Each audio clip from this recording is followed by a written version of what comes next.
Do you know someone who is functional on the outside, but fractured on the inside? Protesting. Is it changing anything? Let's start thinking differently. If protests really worked, there would be visible change. We are still protesting. There has been no change. Actually, things have been getting worse. Why? Because when we are anti something, whatever we are anti has to exist. Healing with the Rev podcast is going to bring you comfort, build community, and give you some inspiration to move forward. Pro peace. For those of you who are old enough to remember who Mother Teresa was, Mother Teresa during the Vietnam War was asked to come to an anti-war rally. She said, I will not be there, but when you have a peace rally, invite me, I will come. She understood the difference between anti whatever and peace. So let's be for peace. And peace does not mean sitting on your butt doing nothing. It's very active. I'm Reverend Teresa Heipel. I am your host of Healing with the Rev podcast. I have lost loved ones to death. I am here to honor your faith tradition, and here you can find peace, calm, and clarity. Peace starts with community building, one person at a time, standing for something rather than against something. When we stand for, we're taking a stance for what we want. Anti-war, anti-ICE, or whatever is going on today as you are listening to this, whatever we are anti really does have to exist. We're giving power over to whatever it is we are wanting to not exist. If we want to abolish something, we need to be pro whatever that is. For this, we want pro peace. We want to be for peace. I don't think anyone would argue with me about that, but they haven't changed their mindset from something negative to something positive. So let's build something positive in this world. Peace building starts with faith. Whatever your faith is, whether it's Christian, Jewish, Islam, or anything else, I say have a faith in a higher power somewhere, because life gets difficult. And when life gets difficult, sometimes we don't know what to do with that. Building with faith, people are coming together. They're learning together. They're expounding their beliefs.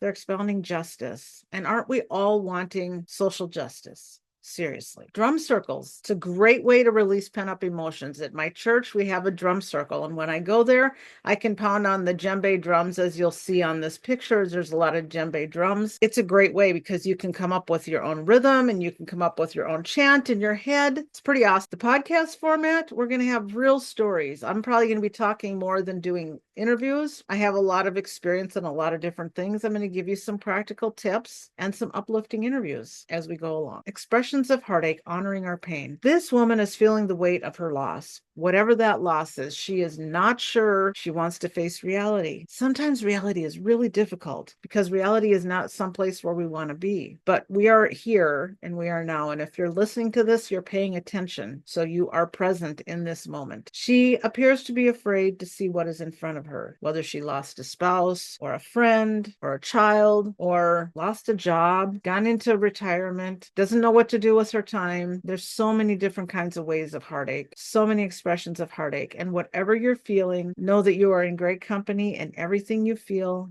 is all good. And so I would ask you to continue to watch these podcasts because they're going to be informative. Some of them are about loss of some sort. Some of them are about these protests and peace and how we can move forward. Honor yourself by doing what is right for you in the moment. Welcome back to Steady by Design. I'm Teresa. Today we are sitting with something that I think is one of the most underaddressed emotional experiences of our time.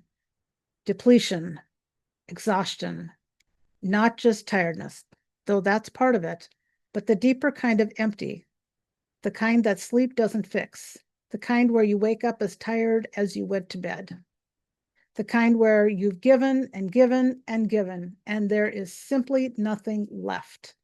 If you recognize this, you are not alone and you are not broken. You are depleted, and depletion has causes, and depletion has a pathway, and depletion has a path through. Surface it, what depletion really feels like.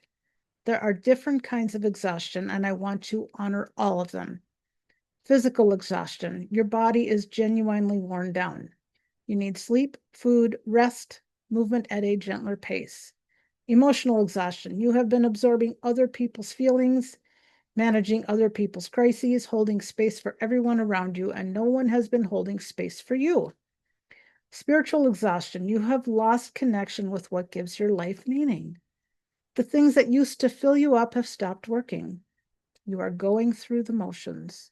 And often, depletion is all three at once. In the body, heaviness.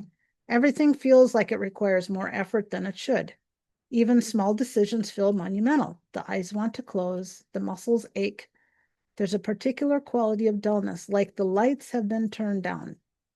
Where is your depletion right now? Understand it. Understand it, why depletion happens to good people.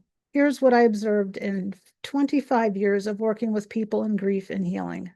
Depletion almost always happens to people who give more than they receive. Caregivers, people pleasers, highly empathic people, people who are trained from childhood that their needs come last. The giving is not the problem. Giving is beautiful, service is meaningful. The problem is the absence of replenishment. The problem is a system, internal and external, that has no mechanism for asking, and what do I need before the tank hits empty? Depletion is not a character flaw. It is the predictable outcome of sustained giving without sustainable receiving. And the healing is not more discipline. It is not a better schedule. It is learning, sometimes for the first time, that you are allowed to need things. You are allowed to ask. You are allowed to stop. When we come back from the break, we will talk about move through it and anchor it. Let's pause here for just a moment. This is what I call the steady moment. A pause to remember that peace in the world begins with peace inside us. One thing I've learned from working with people over many years is that the world does not become peaceful through more reaction. It becomes peaceful through more steadiness. When your nervous system is regulated, your thinking becomes clearer, your decisions become wiser, and your presence alone begins to influence the people around you. That's the work I do through what I call steady by design. I help people regulate stress, restore clarity, and return to peace, both in their bodies and in their lives. Because when we become steady inside ourselves, we stop reacting to chaos and begin creating stability in the world around us. And that is where real peace begins. Book your discovery call using this QR code. Now, let's continue. Welcome back. Let's continue on with move through it. Move through it. What replenishment actually looks like. I want to ask you a real question. What replenishes you? Not what you think should replenish you, not what worked for someone else. What actually fills you up? For some people, it's solitude and silence. For some, it's the company of one safe person. For some, it's being in nature. For some, it's creating something with their hands. For some, it's physical movement. For some, it's prayer or ritual or music. You know what it is for you, even though you haven't prioritized it in a long time. I want you to do one replenishing thing today. Not a big thing, a small thing that costs nothing but time. 20 minutes in a way that fills you rather than empties you. And I want you to do it without guilt, without it being contingent on first finishing everything else. Just, this is what I need, and I'm going to give it to myself. That is not selfishness.